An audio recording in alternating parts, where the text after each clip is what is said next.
Okay, come give me and read this book, Unsung Heroes of the Royal Canadian Air Force. Incredible tales of courage and daring during World War II. Okay, let's see. Two. A map of Western Europe looks today. A lot of this is not Western Europe. Romania is in Eastern Europe. Poland's considered Eastern Europe, and Czech Republic and Slovakia is considered Eastern Europe.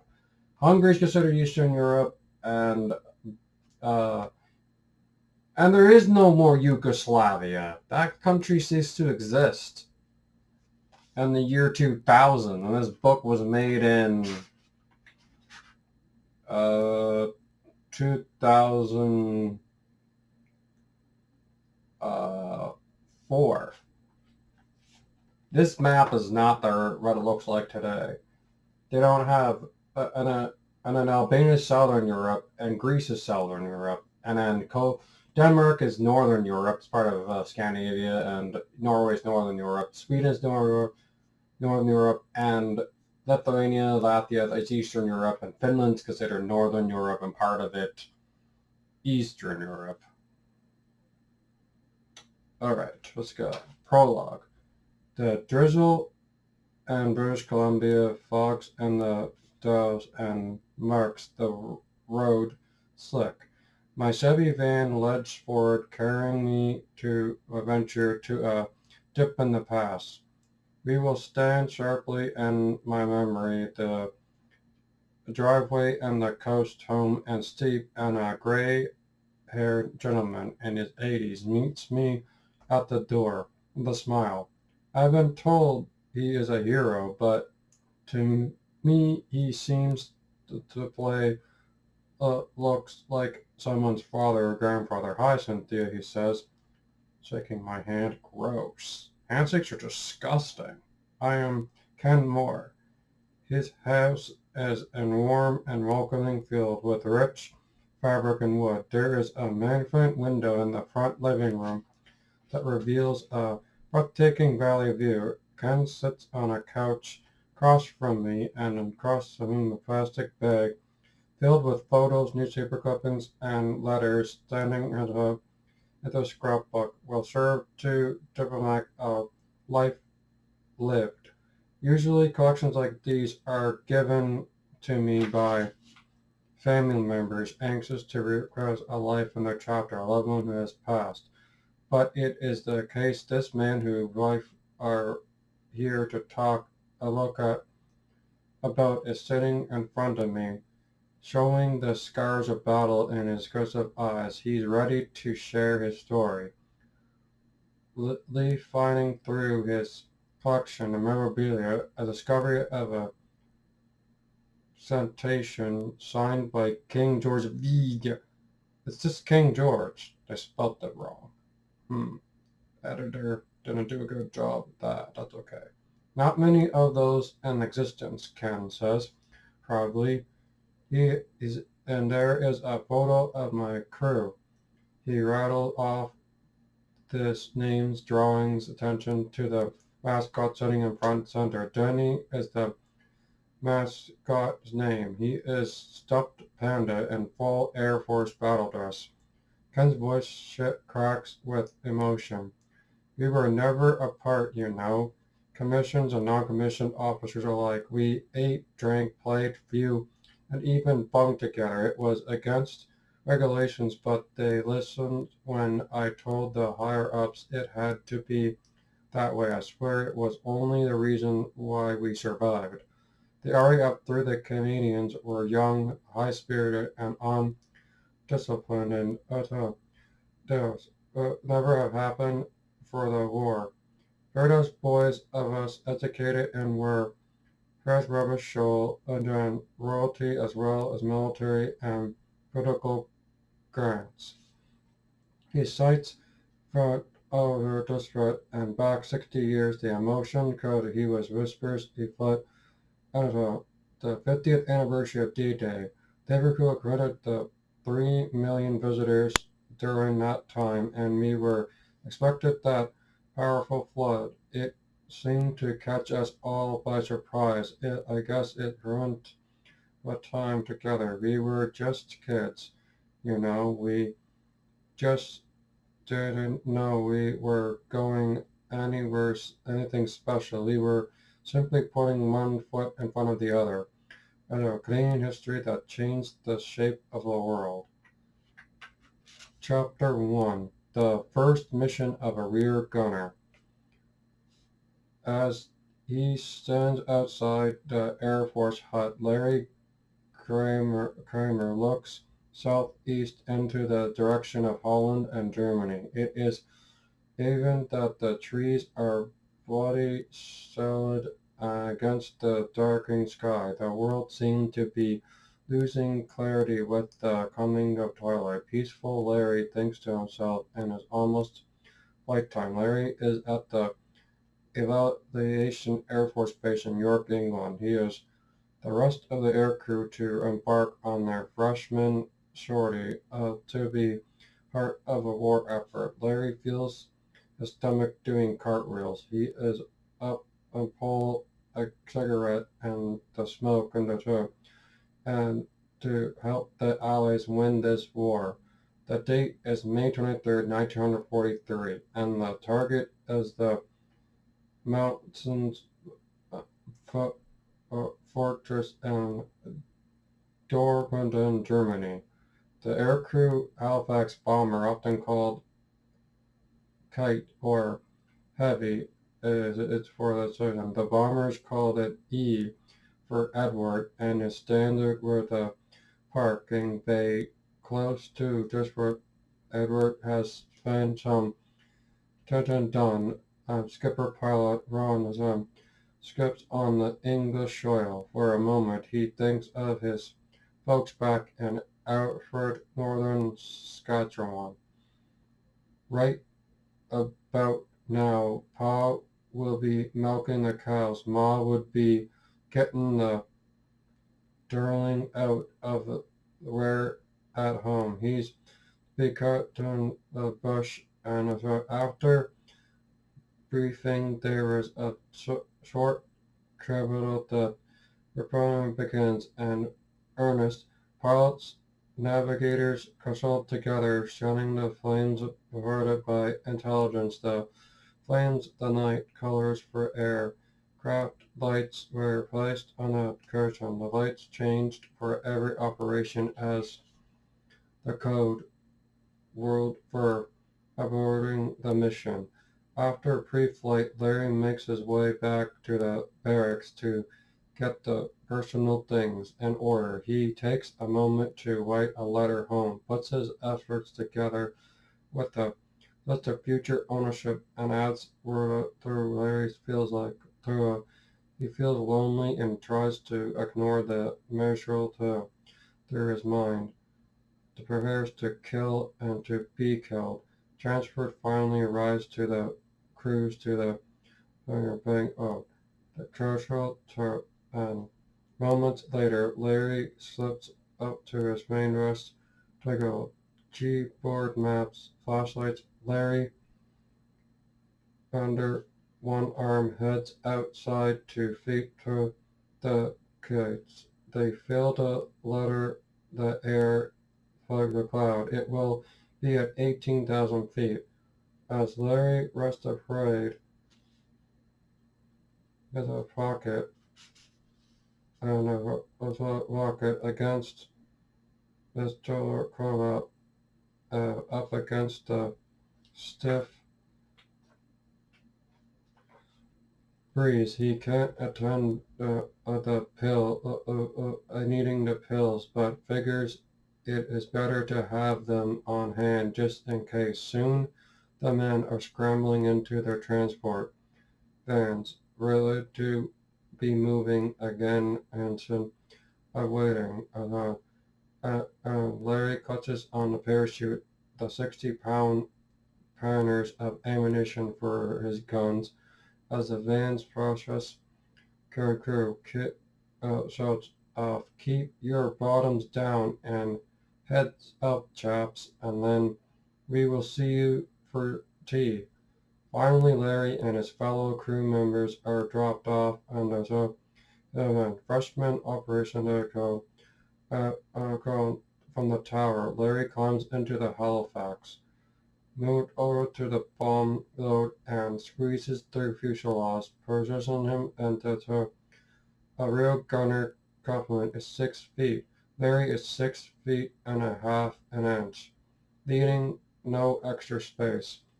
As it settles into the complement, Larry double checks the ammunition and oxygen supplies, tests the swills, and cracks up the ignition intercom. His flight hated the Larry knew he would be battling to stay warm once they are airborne.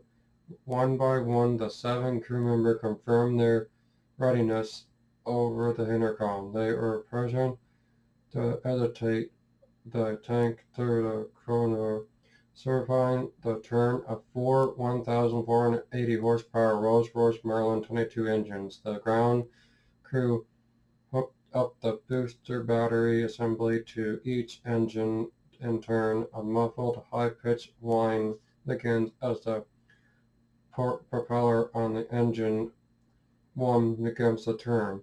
Hesitating most reflexes whisper smoke from a few times the Merlin flies into a rumbling thunder.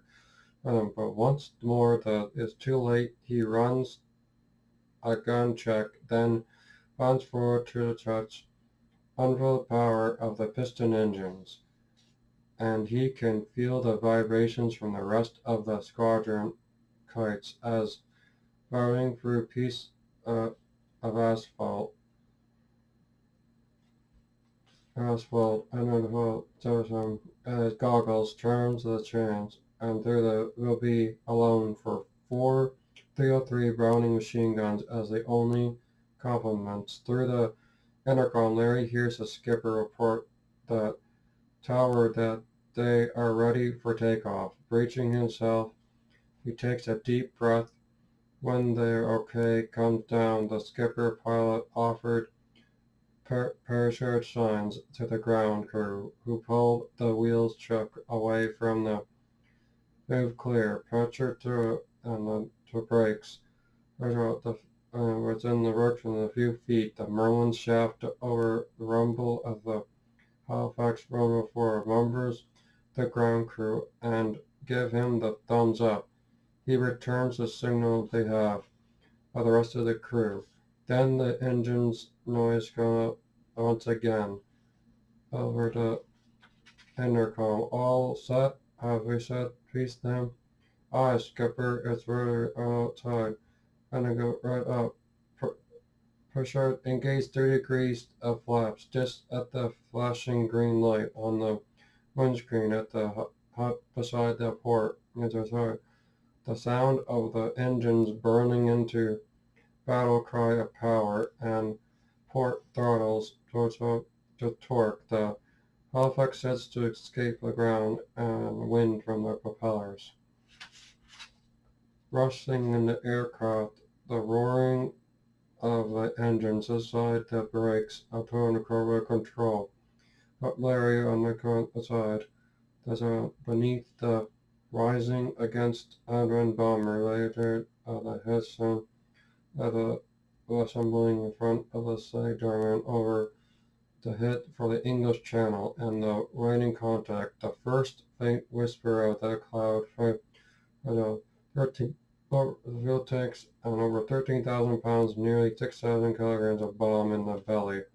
A thin sheet of ice forms on the upper surface of the wings, crystalling into reflecting red and green. The intercom is silent as a window are gazing out of the night, watching for enemy or friendly planes that may go too close, and again other bombers. Know that the rest of the crew are not alone. The skipper levels the heavy aircraft 80,000 feet and cruises at 330 kilometers an hour. It is very cold in the turret. Larry heated suit and maintenance are barely keeping him warm. Every few minutes he wiggles in his seat and flexes his toes to make sure they're still awake. As the bomber nears enemy territory, It is. Measuring the lights at the unsung at a point of plane, he heads south, crossing the Emily coast. There is some visible horizon. In the complement blackness, Larry can barely make out the shapes of the nearby bombers. They are merely shadows, revealing only the slightest glimmer of gray metal in the moonlight. Larry's hands are icy, but they're sweating. He feels his fingers cramping, but he can't take his gloves off to rub them. The equipment in the turret is too cold, and his bare skin would stick to it. His eyes hurt from combing the skies for the glimpse of trouble. Suddenly, Larry hears the crew mid-upper. Jimmy calls whispers into the intercom. Jimmy sees a flash of a tracer bullets indicating fighter activity.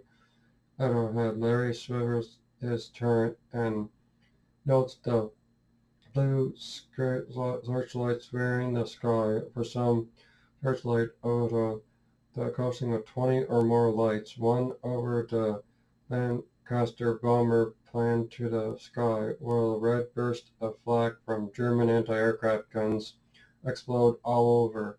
The Lancasters dive immediately and directly at the blue light, creating a movie and a direct drawing tournament over the pilot.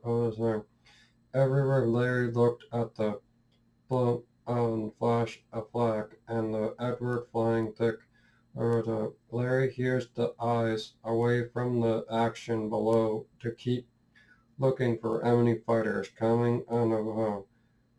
Explosions glide the lights on Allied planes are obvious because the trigger finger twitches whenever a fighter advances.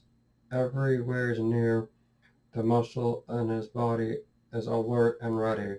As Halifax nears the drop site, flares, guns, flashing streams of flak, and ever-presenting searchlight all for Larry's attention. Feelings confused, overwhelmed, he fights his panic and gives the pilot directions to help the crew to avoid the dangers surrounding him. Larry's hands are at the ready, his eyes are constantly scanning his mind over the planes flying overhead. His jaws are guns. The force's head to target drops 13,000 pounds of high explosives and increased bombs on the enemy below. Larry dares not to let flies off her head, gives a direction to plate second too late. The air crew all die, and he would be to blame. Larry's to the broken by the sound of the intercom. He hears the bombardier tell the navigator to flip the master switch and the pilot to open the bomb bay doors. While he sets the selector switch to release all the bombs together, the commence attacking were steep dive from 9,800 feet, break cloud at 12,000 feet, and lets go of the bombs. Instantly, alarms begin to sound in Larry's ears. There's a hand up and the bombs can't clear the doors. Larry tries to ignore the mayhem over the intercom and focuses his eyes on the sky around him. Flak is expanding all around them. Their searchlights are racking the air in the search of sitting ducks, and his kite is fully loaded, a ticking time bomb. Larry checks off the intercom. He says the only pilot to pull up around and Hun skipper 10 o'clock, screw point, pitch maneuver, see the plane and the Halifax disappears range just the Jerry flares. The Jerry mind focused on killing and hasn't prepared heavy dodge uh, on over the wasted ammunition right where Larry had been. The, then the enemy plane cover attempts to follow the heavy bombers. starboard, skipper, and dive. Larry hands onto the wheels of the fully loaded bomber, and the whine of the violent evacuation movers. For God's sake, Larry, the mid-upper gunner swears at him. His pitch. I cannot get him in my shots. Shoot already. Larry takes a deep breath and calms himself, counting to shoot movers here. Cultures where the Junkers 88 will appear next, and prayers that the instructors are timing for the will eliminate. Inside the attacking curve that forces the Junkers into a stiffer turn, right over, and the Halifax discs over, and their bullets. Larry squeezes the trigger. Rat-tat-tat, as the bullets race away at deadly stern of the bridge. The Junkers 88 is hit, and sharp, shrapnel flies in all directions as the tip of one of its wings explodes, with left of the enemy plane plummets towards the ground. Trailing flames and smoke as the cloud cover opens the disk. None of the aircrew can see a parachute, and because of that thick smoke and flak, they cannot confirm the plane is actually down. Nevertheless, Larry knows he got the Jerry, but his evaluation is short-lived. One of the corner of his eyes, he sees a Lancaster tail section gone, twirling down to the ground below them, and autumn leaf. Crew members are falling out of the Lancaster, wounded the belly, some with parachutes opening, others without. Then a Halifax is hit, and yet another. Larry's bomber comes around to attack the target again. The bombardier calls directions to the skipper. Then further known as just fly home and jettison their load. But none of the crew wanted that. They wanted all their fresh men this mission to be record of success. Men pray that they had up the reserved to the right, steady left, steady, steady, steady. Bombs gone. The bombs pepper the air behind them, standing over the lit by flames, flak, and flames. Larry watched as the bombs hit their mark, sending clouds of smoke and debris high into the sky. The explosions automatically opens the shutter on the plane's fixed camera and releases the bomb, parachutes the kite straight and level, and the camera is finished taking photos of flak and anti-aircraft guns. Photos are second to the safety of his kite, but realizing climbing over from home, the Halifax had successfully bombed its load off the bombs.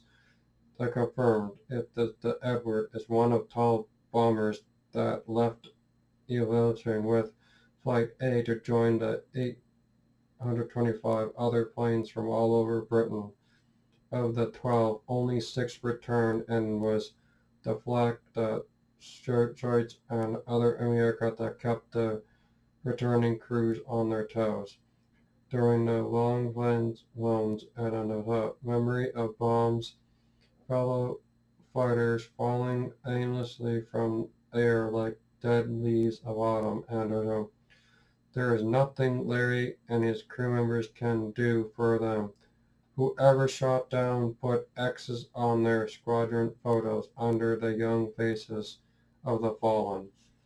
Thus young faces of men who ate, drank, laughed, and joked with Larry and others before their missing, but only now remain forever young. Flying Officer Lawrence George Kramer was awarded the Discharge Flying Cross for this mission. He successfully completed 38 missions as a rear gunner with the Royal Canadian Air Force. He died in 1988 in Duncan, British Columbia. That's the end for Chapter 1. I'll read Chapter 2 tomorrow. Also, thank you to the veterans who fought in World War II so I can be free, so I can read this book and do YouTube videos. And I say thank you And if you see a veteran, say thank you, and I'll read chapter 2 tomorrow.